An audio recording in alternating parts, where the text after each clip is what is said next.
Shalom dan selamat beribadah kepada semua jemaat Tuhan yang saya kasihi di dalam nama Tuhan kita Yesus Kristus.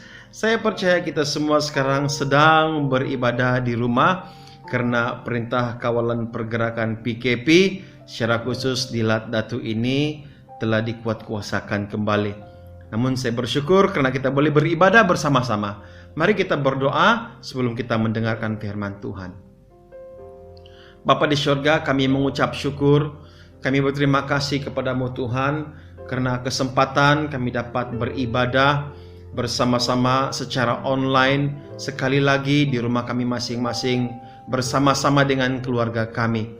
Hamba-Mu berdoa pada hari ini, kiranya Tuhan hadir di setiap ibadah di rumah kami masing-masing. Tuhan menjamah dan membuka hati kami secara khusus untuk firman-Mu yang akan kami pelajari bersama-sama ya Tuhan.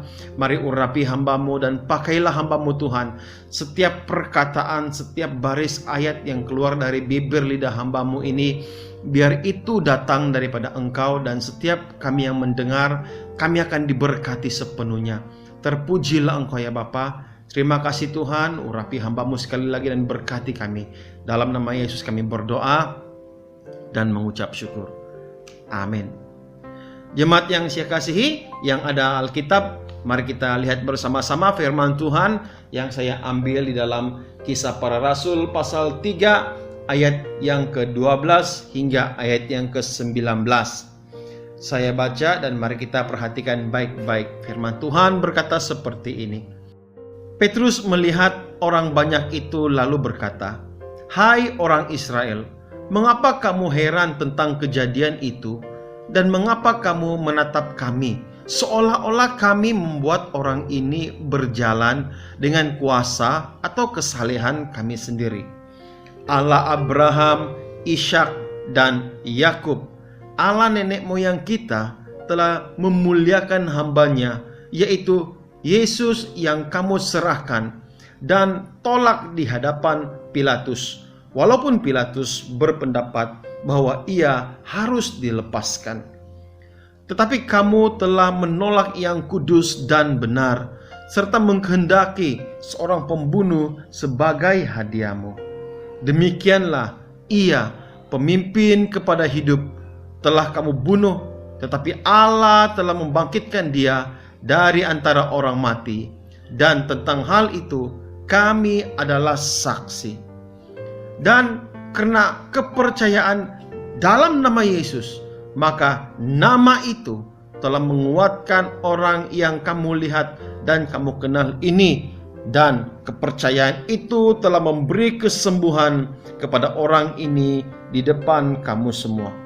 Hai saudara-saudara, aku tahu bahwa kamu telah berbuat demikian karena ketidaktahuan, sama seperti semua pemimpin kamu.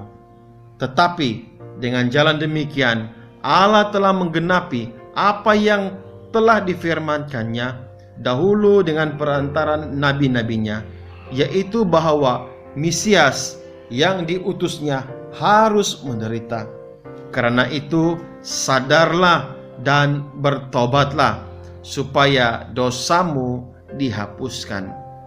Sangat menarik saudara untuk kita belajar daripada petikan ini. Makanya saya ingin mengambil satu tema firman Tuhan yang cukup menarik, yang bertemakan bukan aku tetapi Yesus.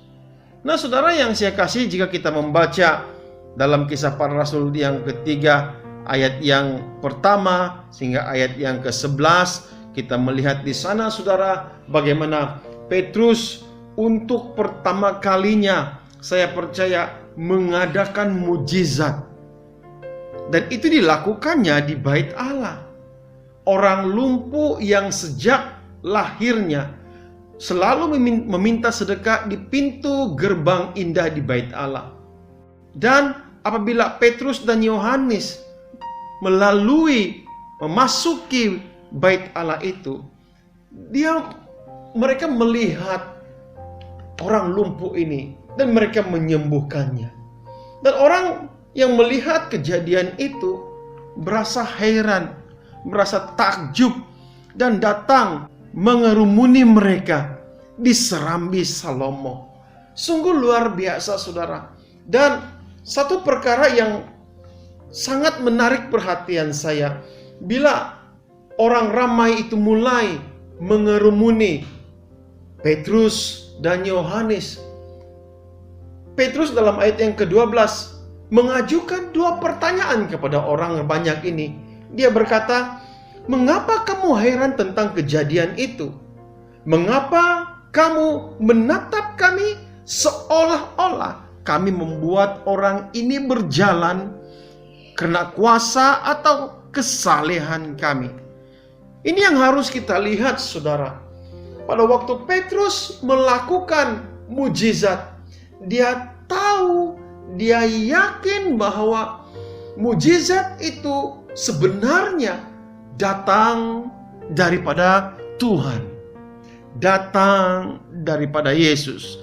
Orang mulai mengikuti Petrus dan Yohanes kemana mereka pergi, dan peluang ini digunakan oleh Petrus untuk sekali lagi berkhotbah di serambi Salomo, menyampaikan kebenaran akan firman Tuhan, memberitakan tentang Yesus Kristus yang sebenarnya Mesias, Tuhan dan Juru Selamat mereka.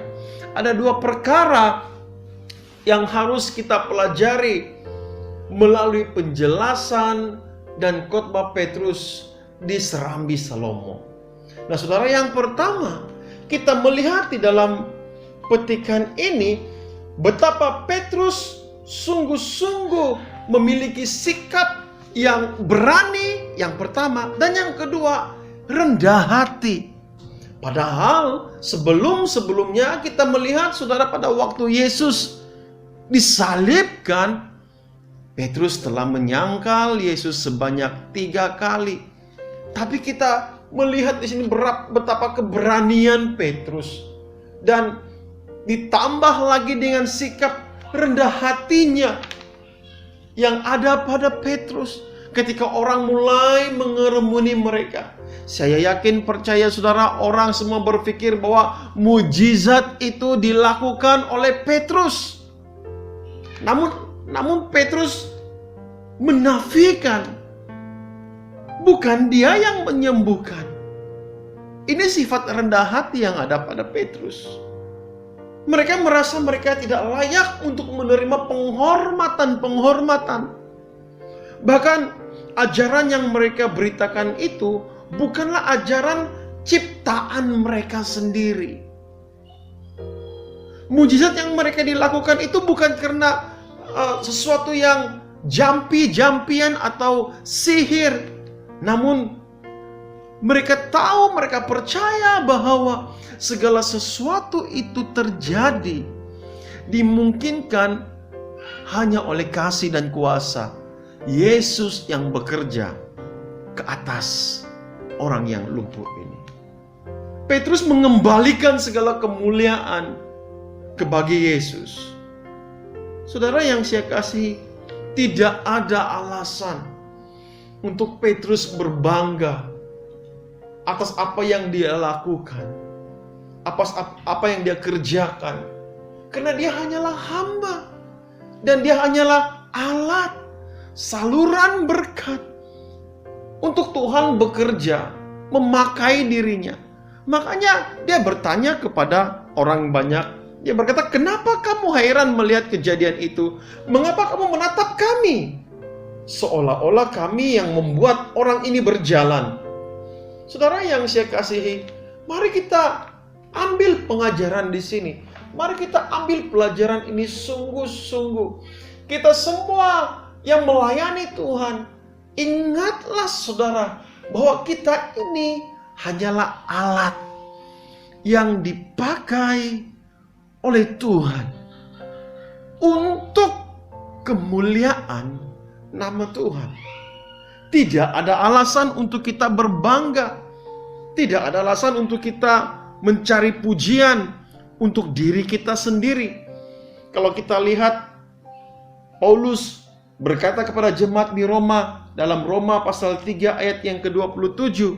Dia berkata, "Jika demikian, Apakah dasarnya untuk bermegah? Tidak ada. Berdasarkan apa? Berdasarkan perbuatan? Tidak. Melainkan berdasarkan iman. Paulus memberikan pernyataan dan berkata bahwa kita hanya boleh berbangga karena iman kita kepada Tuhan kita Yesus Kristus. Bukan karena perbuatan-perbuatan kita. Bukan karena kemegahan kita. Tidak ada sebenarnya yang boleh kita banggakan di dalam pelayanan kita. Karena semua pekerjaan itu dikerjakan oleh Tuhan. Makanya saya mendorong kita semua, khususnya bagi mereka yang sememangnya terlibat di dalam pelayanan. Bagi saudara yang mendengar khotbah ini, dengar baik-baik saudara. Tidak ada alasan untuk kita bermegah. Tidak ada alasan untuk kita meninggikan diri di dalam pelayanan kita.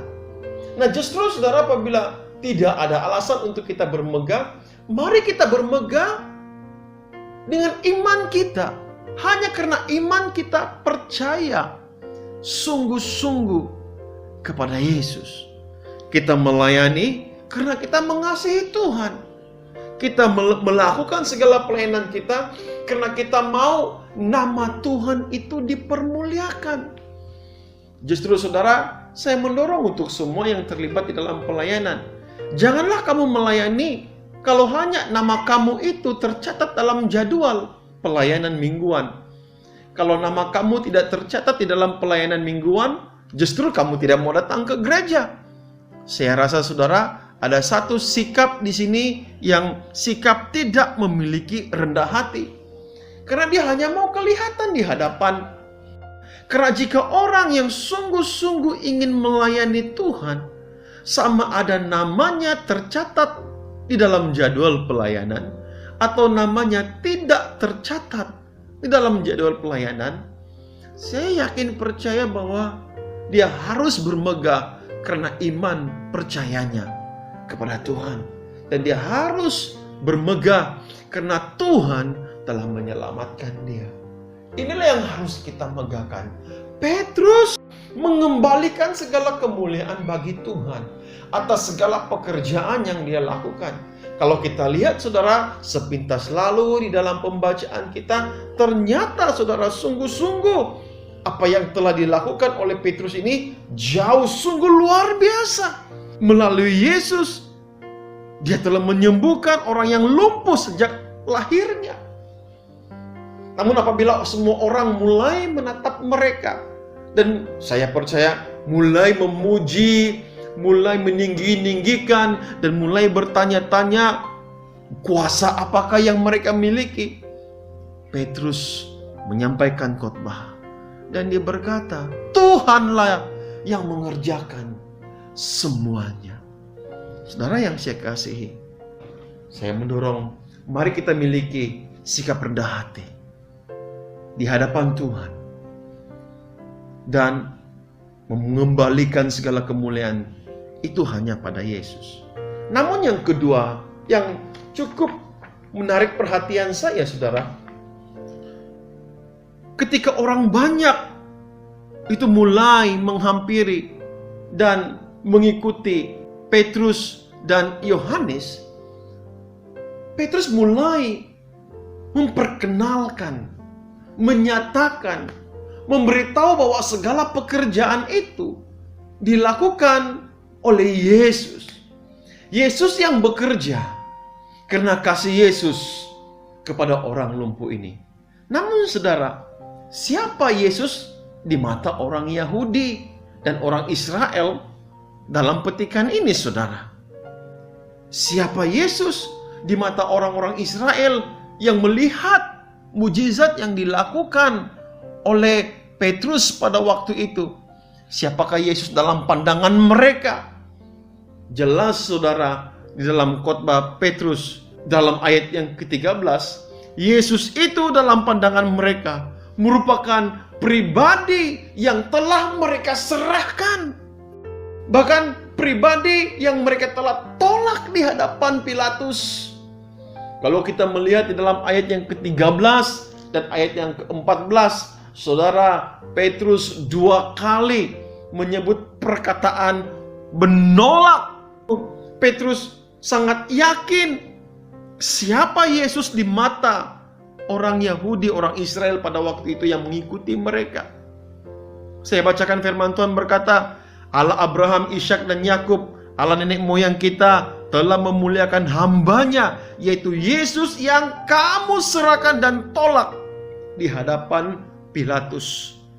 Dan ayat yang ke-14, Petrus berkata, tetapi kamu telah menolak yang kudus dan benar, serta menghendaki seorang pembunuh sebagai hadiahmu. Saudara yang saya kasihi di dalam nama Tuhan Yesus Kristus, di hadapan orang Israel, di mata orang Israel, Yesus itu adalah seorang penjenayah. Yesus itu adalah seorang yang telah dihukum. Bahkan di hadapan mereka, di mata mereka, Yesus itu adalah pribadi yang telah mati di atas kayu salib dan telah dikuburkan. Namun perhatikan baik-baik saudara, Petrus dalam ayat yang ke-15, dia menyatakan bahwa Yesus itu telah bangkit. Allah telah membangkitkan dia dari antara orang mati, dan hal itu kami adalah saksi. Luar biasa saudara, luar biasa. Petrus memperkenalkan kepada orang Israel Yesus itu yang telah menyembuhkan orang lumpuh ini. Yesus itu yang telah kamu tolak, yang telah kamu bunuh itu. Namun kata Petrus, kami telah menjadi saksi bahwa Yesus itu telah bangkit. Petrus benar-benar meletakkan Yesus itu di hadapan. Bukan aku, tapi Yesus. Nah saudara yang saya kasih di dalam nama Tuhan Yesus Kristus, mari kita belajar saudara. Mari kita belajar mengutamakan Yesus. Jangan seperti orang Yahudi, orang Israel yang menyerahkan dan menolak pribadi Yesus, bahkan menggantikan dia dengan seorang yang juga bernama Yesus, tapi Yesus Barabas, seorang pembunuh, dan itu dilepaskan mengganti tempat Yesus. Saudara yang saya kasih dalam nama Tuhan, ayat yang ke-16 kita melihat di sana bagaimana keyakinan dan kepercayaan Petrus tentang kuasa nama Yesus. Saya bacakan ayat yang ke-16, firman Tuhan berkata, dan karena kepercayaan dalam nama Yesus, maka nama itu telah menguatkan orang yang kamu lihat dan kamu kenal ini, dan kepercayaan itu telah memberi kesembuhan kepada orang ini di hadapan kamu semua. Saudara perhatikan baik-baik saudara. Ada kuasa dalam nama Yesus. Nama Yesus memberi kekuatan. Dan nama Yesus memberi kesembuhan. Saudara yang saya kasihi, inilah kasih Tuhan. Dan kasih yang terbesar yang dinyatakan oleh Petrus di dalam khotbahnya ini, itu ada dalam ayat yang ke-17 dan ayat yang ke-19. Saya bacakan firman Tuhan berkata, hai saudara-saudara, aku tahu bahwa kamu telah berbuat demikian karena ketidaktahuan sama seperti pemimpin kamu. Ayat yang ke-19, karena itu sadarlah dan bertobatlah supaya dosamu dihapuskan. Saudara yang saya kasihi, Petrus memperkenalkan Yesus itu sebagai seorang yang benar, sebagai seorang yang melakukan kesembuhan dan memberi kekuatan. Bukan itu saja saudara, Petrus memperkenalkan kasih Yesus yang memberi penghapusan dosa, yang memberi pengampunan. Dan ini seruan yang dilakukan oleh Petrus kepada jemaat, bahkan kepada orang-orang Israel yang melihat mujizat itu. Petrus berkata bahwa kamu telah berbuat demikian karena ketidaktahuan kamu. Makanya saudara yang saya kasih, seruan ini, seruan pertobatan ini adalah seruan untuk bertobat atas segala sesuatu yang mereka tidak tahu. Ketidaktahuan mereka. Dan inilah seruan pertobatan itu yang diberikan, dinyatakan oleh Petrus kepada orang Israel. Dan saya mau mendorong untuk kita semua, saudara yang hadir, yang sedang beribadah di rumah kita masing-masing. Ada banyak mungkin yang kita tidak tahu. Ada banyak mungkin yang kita tidak tahu yang selama ini yang kita lakukan. Oh, saya baru sadar rupanya yang saya lakukan sebenarnya ini salah. Saudara yang saya kasih, atas ketidaktahuan itu, mari kita bertobat di hadapan Tuhan. Mari kita menyadari itu di hadapan Tuhan. Karena Yesus itu penuh kasih. Petrus memperkenalkan Yesus sebagai pribadi yang memberikan kekuatan, pribadi yang memberikan kesembuhan, kekuatan atas iman yang lemah, bahkan kesembuhan atas sakit penyakit, kesembuhan atas penyakit rohani. Mungkin kita tidak tahu, mungkin kita tidak sadar, saudara, itu terjadi dan sedang kita lakukan, kita alami dalam kehidupan kita. Tapi mari saya mendorong semua jemaat Tuhan, karena itu sadarlah, bertobatlah, supaya dosamu dihapuskan. Mari kita datang pada Tuhan. Mari kita menghampiri Tuhan. Mungkin selama ini kita tidak sadar dalam pelayanan kita, saudara. Kita tidak memiliki kerendahan hati di dalam pelayanan kita. Mungkin selama ini kita lebih mengutamakan diri kita. Mungkin selama ini kita hanya datang ke gereja kalau nama kita tercatat di dalam jadwal pelayanan. Tapi bila nama kita tidak tercatat dalam jadwal melayani, ya, untuk apa saya datang ke gereja? Saudara yang saya kasih, ingat saudara, kita lakukan itu semata-mata untuk kemuliaan nama Tuhan. Petrus menafikan sekeras-kerasnya bahwa mujizat itu bukan dia yang lakukan, tetapi Yesus yang telah dihukum, yang telah mati. Dialah yang melakukan mujizat itu. Sadarlah saudara, sadarlah dan bertobatlah, kata firman Tuhan pada pagi hari ini. Mari kita ambil masa saudara, kita berdoa di hadapan Tuhan. Bapa Surgawi, kami datang padamu pada saat ini Tuhan. Kami bersyukur untuk firman-Mu. Engkau mengajar kami supaya kami memiliki rendah hati. Engkau mengajar kami untuk segala pelayanan kami. Engkaulah yang melakukan segala-galanya, bukan kami. Kami hanya menjadi saluran berkat Tuhan. Engkau mengajar kami Tuhan untuk sadar dan bertobat untuk segala ketidaktahuan kami ini. Dan kami mohon Tuhan, Tuhan mengampuni kami, dosa kami. Terima kasih Tuhan untuk firman-Mu yang menguatkan kami. Hamba berdoa untuk setiap orang yang telah mendengar firman Tuhan ini. Kiranya Tuhan memberikan kekuatan kepada mereka yang lemah, kesembuhan kepada mereka yang sakit saat ini. Di dalam nama Yesus. Di dalam nama Yesus. Terima kasih Bapa di surga. Ini doa hamba-Mu yang kami panjatkan dalam nama Yesus. Haleluya. Amin. Terima kasih kepada semua jemaat Tuhan yang mendengarkan firman Tuhan. Tuhan memberkati kita.